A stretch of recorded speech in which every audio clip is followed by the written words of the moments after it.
Welcome to Bits About Books, the home for conversations with authors of breakthrough books on sales, marketing, and business. Founders, entrepreneurs, and individual professionals, we all need to keep track of ideas that are helping create our today and tomorrow. Bits About Books will strive to find those books and speak to their authors, go behind the scenes and understand what inspired the authors to write the books that they did and how they went about doing so. Through our conversations, we hope to gain insights that will help us to get the most out of our efforts. I'm your host Shubhanjan Sarkar, founder of Pitchlink, the next generation buyer-seller engagement platform where our mission is to make buying easy. Welcome to Bits About Books. Thank you for your time and for joining us in this session. I have a favor to ask. While you continue to listen to the podcast, please leave a comment or rating at iTunes or wherever else you get your podcasts from. I personally look at each comment and will give you a shout out to each of you in our following episodes. It means a lot to hear from you. Our guest today is Dr. Cindy McGovern, and we speak to her about her latest bestseller, Sell Yourself: How to Create, Live and Sell a Powerful Personal Brand. Right before I defended my dissertation, I have a PhD in communication, and literally in the weeks leading up to that, one of my trusted mentors pulled me aside, and we were talking about my dissertation defense and all my preparation, and he said something that kind of shocked me. He said, "Girls who look like you are not supposed to be smart."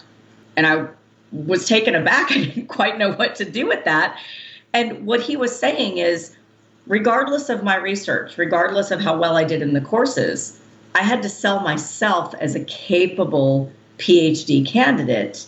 And he was giving me a very powerful piece of advice, which is you can't just sell the research, you have to sell you. And recognizing I'm selling against whatever preconceived notions the people in the room had. Even though these people knew me, we all have preconceived notions. We're human. And so it was a very powerful piece of advice, and that stuck with me. Known as the First Lady of Sales, Dr. Cindy has worked with major organizations for the last 18 years to not only help them grow, but also turn their human capital into confident salespeople at every level of their company. Using tools from her doctorate in organizational communication and years of consulting, Dr. Cindy developed sales cultures across various industries to change human behavior at a fundamental level. Her goal is to help people embrace their inner salesperson because everyone sells every day. Dr. Cindy wants to be a resource to help people to learn how to sell more effectively. With a business motto of grow big or go home, Dr. Cindy transforms businesses and individuals to increase growth and revenue. Backed by an equally experienced team, Dr. Cindy is the face of Orange Leaf Consulting. Now, on to this eye-opening episode with Dr. Cindy McGovern. Dr. Cindy, welcome to Bits About Books. I'm delighted to have you here especially because you have written a very different kind of book on selling. Welcome. Thank you so much. It's a pleasure to be here. I'm excited to be spending time with you today. So before we actually dive in, tell a bit about your work and what you're doing. What's keeping you busy these days? So I lots of things. Launching this book was quite fun, and I'm still in the middle of book launch. I also run a consulting company and an online academy. So I'm doing all of those fun projects, but really book launch has been the focus for the last few months. And I'm doing some international work right now around the book as well. Wonderful, wonderful. So tell me, why did you think you needed to write a book about selling oneself? So this is the book I wish somebody had given me when I was 18. We all sell every day. We're selling ourselves every day in everything we do and everything we don't do. And it reflects on our personal brand, our reputation. And with all the changes that happened in the world in the last few years, I felt important to help people to sell themselves in the most amazing way they possibly could. We went through, over the last few years, the Great Resignation, the Great Remorse, the Great Reset. I wanted to be able to help people to live their most powerful personal brands to help them get what they wanted. So it was sort of a thing keeping me up at night. So I needed to write a book about it. Makes sense. I mean, there's a very interesting thing you write in the preface, where you say that if you don't define your own brand, others will, and they will assign a brand to you. right? And that's a very powerful thought, because most of the time we do not think about it that way, right? So tell me, let's go back. I mean, I understand what was going on in the world in the last 2 or 3 years, but I would like to believe that this book was sort of germinating long before that. So let's go back to the origin story. So the origin story is actually in the book. It's the first story that I tell, which is right before I defended my dissertation. I have a PhD in communication. And literally in the weeks leading up to that, one of my trusted mentors pulled me aside. And we were talking about my dissertation defense and all my preparation.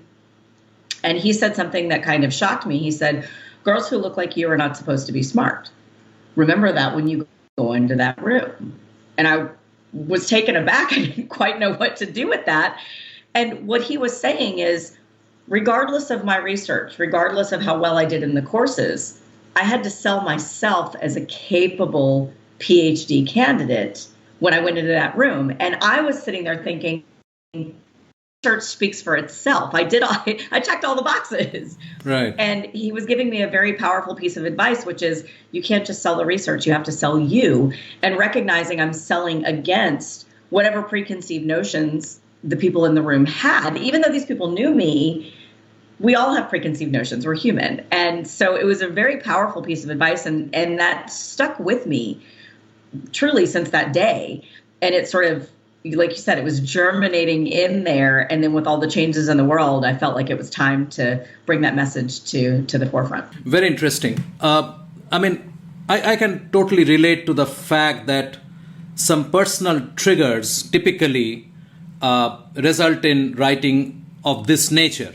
Having said that, when you decided that there has to be a book around this idea, how did you go about actually structuring it? What was your process?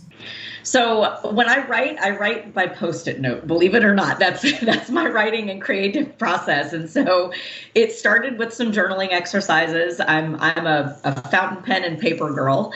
And I started just jotting down the ideas and thinking about what the lessons needed to be and should be around personal branding and the intersection of personal branding and sales, most importantly. And then literally I write by Post-it notes. So I started, every time I would have an idea, I wrote it on a Post-it and it goes on a wall in my home office. And once the wall is full, then I start rearranging, and then it starts to come to life in terms of what the sections of the book need to be, what the chapters need to be. And then so follows the outline, and then of course the writing of the book itself. But this book was very fast. With my publisher, I signed the agreement on the 28th of January, and it came out September 27th. So wow. This was a very fast process. Right. I mean, you already answered my the follow-up question, that how long did it take you to actually write those notes, and how long did you take to put it together? So I'm assuming that it was a few months by which time you had all the ideas sort of lined up. Then what happened? I mean, did you go into actually writing the book, or were you still sort of discussing and talking to and validating some of the ideas? So it's funny because I was validating the ideas on this book years before now. It was just sort of the catalyst of what had happened in the world that brought it to now. So I had sort of already been having conversations and that kind of thing. But during the writing process, I do think it's important to have feedback, and I seek that. I do. I talk to my friends, I talk to colleagues, I talk to customers, and sort of test my Post-it notes out and see how they land. And what I kept finding was, which is part of what led me to sort of the name of the book of Sell Yourself, was the part that people forget is that's such a common phrase, sell yourself, sell yourself. But the operative word is sell, and so many people are afraid of that. So in the process of learning and getting feedback from folks that I trust, I was realizing that was the part that needed to be the crux of the book. That was the focus of the book, is you need to have a brand, you need to live the brand, but you really need to sell the brand. And I needed to be able to teach someone how to do that. So that came out of a lot of the conversations that I was having during the writing process, but also years prior. Of course. I mean, if the book is about selling yourself, the crux is the selling, obviously. Yet it is different when you're selling yourself vis-a-vis you're selling an idea or selling something else, because this becomes very personal. If you can't sell, you have failed, and in a very personal way, right? So did you consider to use a different word than sell? So I didn't. And the reason for that is I have kind of this personal mission in life to change the way that people look at sales, because they have this ick factor around it. But we're actually selling every day. We just don't call it that. We call it convincing or persuading or getting buy-in. But it's actually sales that you're doing, and you're following a sales process in that. But again, it's deconstructed in your mind to the point where you don't think about it as a sales process. And so part of my mission in this book and in my previous book and in the work that I do is help people to overcome the ickiness of sales. Because once you know what the formula is and a solid sales process, you're so much more convincing. You can get that buy-in. You can get someone to do what you want them to do or help you or be able to help someone else much more effectively. It's a communication tactic. So I wanted the words sell or sales in the title, but I didn't want to scare people either. So I needed to have a phrase that people were a little bit more comfortable with. Right. When you decided, actually, you're putting these notes down, when did you decide that this will not be just a series of chapters, but it will be divided into 3 parts? So, great question. The Post-it wall kind of dictates how the book's going to be divided. And putting them into order, it was pretty evident to me that there needed to be some sort of a planning phase. There needed to be the execution phase, and then there needed to be the proactive part of selling. And so I brought those into sort of the create, live, and sell your powerful personal brand, which is the subhead of the book. But it was very evident to me that most people don't think about their personal brand and have a plan around it, unless you're like a celebrity or something. Yeah. You're successful in where you go and even what restaurants you're seen in. But for the average person, we don't have a plan around our brand. And that's actually what gets us into trouble or can be limiting, is because other people assign our brand to us. So I wanted to give people the opportunity, and it's a bit of a workshop and a book, to be able to go through the steps of what it would be like to really assess your personal brand, get some honest feedback, get clear on who you want to be in the world, what the legacy is that you want to be leaving, and then take them into the phase of, this is how you authentically live who you are. And now that you're doing that, this is how you look for the opportunities to sell it to get closer to your goals. Fantastic. So let's go over the structure of create, live, and sell. What does the create phase involve? So the first thing is knowing what's out there about you already. And this is a little bit of a scary exercise for some, because it does require a bit of an honest inventory and seeking feedback from people that you trust, because your brand is out there. It's out there already. People already have an impression of you. We need to know what that is. And if it's in line with what your vision is for yourself, and if it's not, you've got to sell a different facet of your brand. So, seeking some of that feedback, but also there's some internal exercises around your own core values. And what are the words that you want people to use when they describe you? What is the impact you want to be making in the world? And then looking for alignment in what people are saying and seeing, and then what your intention is. And if there is a disconnect, that's where you want to pay attention, is that rebranding moment, or, a micro rebrand, as I call it too, where you have to sell a different facet of yourself. We're very multifaceted people. We're like diamonds, truthfully. And so there are different parts of the diamond that shine given the circumstance, given the opportunity. But unless you know what all the facets are, you don't know which one to turn on at the right time. Right. And so I want people to sort of own their superpowers, is what I call them in the book, because I think we all have them. But again, when have we ever sat down and just made a list of our superpowers? We don't do that as human beings. So I wanted people to be able to create that for themselves. So in terms of figuring out what the impression is about you already, which means what is the brand that you already stand for before you decide to change it or whatever, or align it with what your thoughts are. What is the broad strokes of doing that? So one of the first things that I'll have you do is literally write down 5 to 10 words that means something to you around the impact that you want to make in the world. And what's interesting about that exercise is you might be more surprised at what's not on the list than what is on the list. Because we sort of put things like, I want to be kind, I want to be seen as compassionate. I'm not looking for descriptor words. I'm looking for impact words. And so when you start to think about what you really want the impact of the world to be, you're creating your legacy already, you're living your legacy. You start to do that inventory for yourself and really get clear on the things that maybe you need to let go so that you can make more room for the things that you want to make an impact in. So, for example, teaching is definitely one of mine. It's an impact statement of mine. I want to be able to help people to live a better life through teaching them how to sell. So when I think about teaching, I have to think about that takes planning, that takes seeking opportunities to teach and coach. And so when you look at that, maybe a word that's not on my list is student, even though that's part of who I am. I'm a lifelong learner, but the brand that I want to present is the teacher brand. So it's just looking at that inventory and figuring out which core words for you are most powerful and which ones you want to live most authentically.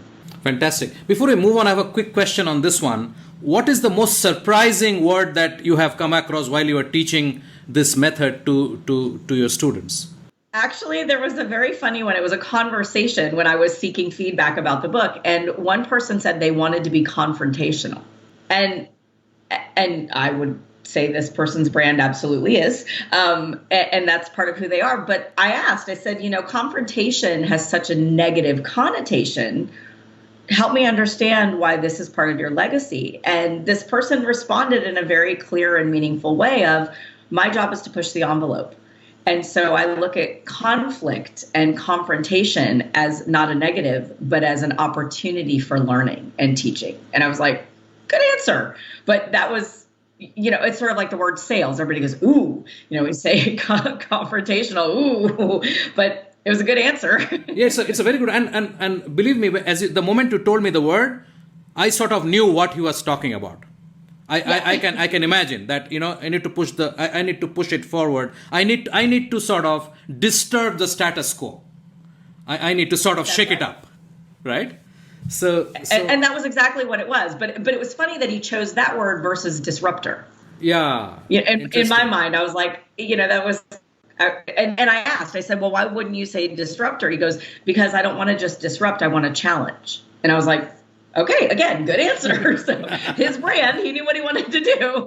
Right. It's time for a short break. Stay with us. After the break, they have to live their brand authentically. No sale ever happens without trust. And so when you're living your brand authentically, you're building trust around your reputation and who you are and how you show up in the world.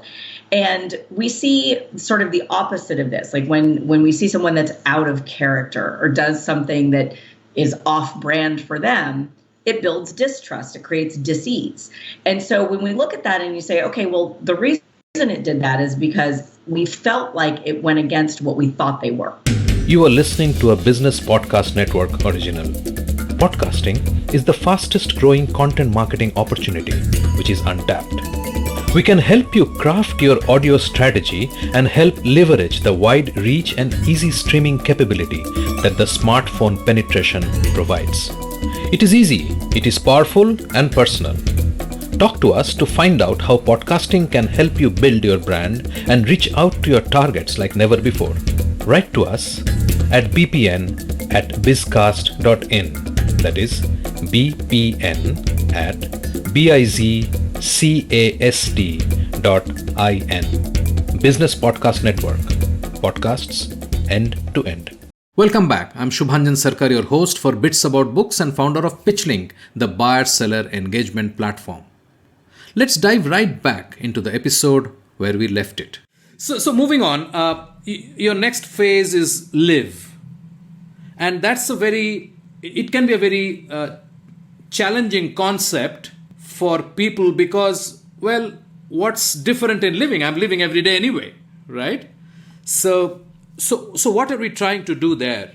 What is the message that you have? Yeah, it's a fantastic question. And this is where I think a lot of people don't recognize they have to live their brand authentically. No sale ever happens without trust. And so when you're living your brand authentically, you're building trust around your reputation and who you are and how you show up in the world. And we see sort of the opposite of this. Like when we see someone that's out of character or does something that is off brand for them, it builds distrust. It creates dis-ease. And so when we look at that and you say, okay, well, the reason it did that is because we felt like it went against what we thought they were. That creates a bit of conflict in us and sort of, where do I file you in my mind now because I thought you were this and now you're behaving like this. So part of living your most authentic brand and your most powerful self is getting clear on how you can do this for the long term, because the whole goal in it is to create trust around your brand. So if you look at products or services that are out there, there's a reason that we have brand loyalty. And it's because we trust that it's going to work. You trust your laundry detergent. You trust your car. You trust, whatever coffee brand. Same thing with human beings. So that living piece is actually about living and creating trust within your personal brand. And that's harder than some people think because it takes a lot of intention to do that. For example, let's say that you're going to create a healthy lifestyle. Well, maybe you don't eat the plate of brownies, maybe you eat one. So there's a choice. There's a plan. You have to strategically approach it differently than you would if you were just going along your merry way. And so that's what I talk about in the live section of the book, is how you live it your most authentic way, but it takes some planning in order to do that. Right. And how do you differentiate between living your brand and living your company's brand? I mean, you have this 2 chapters, right? So how does that differ? So what's interesting is this was a huge conversation that I was having a lot with our clients, actually, because they're like, oh, well, I am the brand. Yes and no. And that's actually where a lot of things, people have sort of portfolio careers nowadays. The days of us working at a company for 30 years and then retiring are kind of gone. So as we look at people creating a portfolio career, we have to look at how their own values and their personal brand aligns with the brand of the company, because you're a walking ambassador for the company anyways. But if it's in conflict, it actually affects both your personal brand and the company's brand and reputation. So we find that, and this is kind of came in vogue maybe 25 years ago, companies started hiring based on values. They started doing interviews based on cultural fit. Well, the whole reason for that is they want brand alignment, and that's just personal brand and company brand. And it doesn't mean that you have to live, eat, sleep, and breathe whatever your company is 24/7. But again, you're creating trust. So if the goal is to create trust so we can sell the brand, whether that be ourselves or our company, there has to be some alignment at the end of the day. Right. And if there is a misfit, it will sort of come to the surface sooner than later and basically makes both ends not trustworthy. Both your personal brand gets impacted as well as your company brand. I think yeah, that makes sense. So let's get into selling. So I understand the whole pushback to the word sell.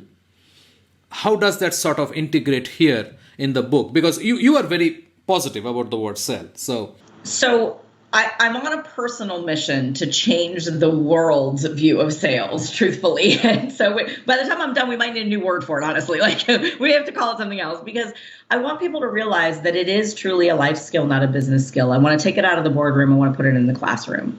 And I want to put it in the world. And we all have kind of an avatar in our mind of a salesperson. And I used to have this, by the way. I have this avatar, and I call him Tommy Two Thumbs. And he's the guy that's like, hey, what's it going to take to close the deal today? And I think most people have that avatar of an icky sale where they were sold to.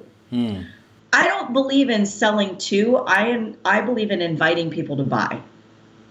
That's my method of sales. And I think good salespeople, and I think you agree with this too, is good salespeople, that's what you're doing. You're inviting them to buy. You're putting them in the power position. And the only time we're ever sold to is when we lose our power, when our power is taken from us.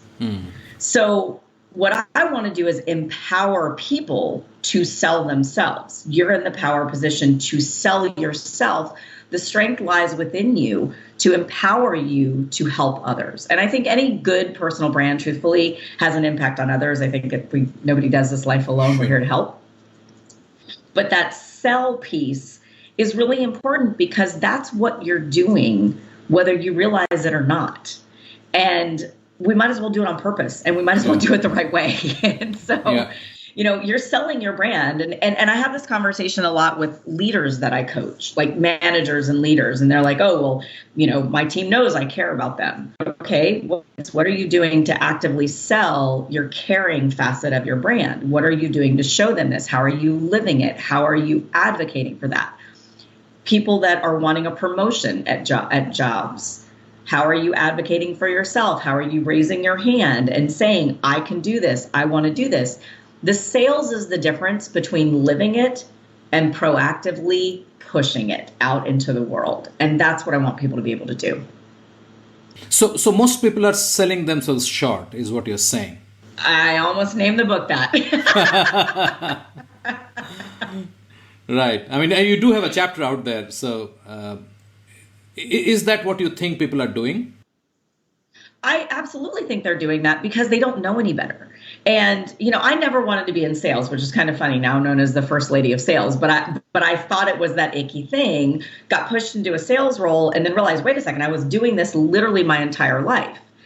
Everyone on the planet is good at sales. And I believe that wholeheartedly because we were all 5 years old at one point, and 5-year-olds are the best salespeople on the planet. I agree. So we have that innate skill. We just have to tap back into that 5-year-old self to be able to get what we want. But somewhere along the way, you're told, oh, you shouldn't self-promote, that you shouldn't be braggadocious, oh, you have to have humility. I believe you can have humility and still promote your superpowers, because if you don't bring your best self, how can you help other people then?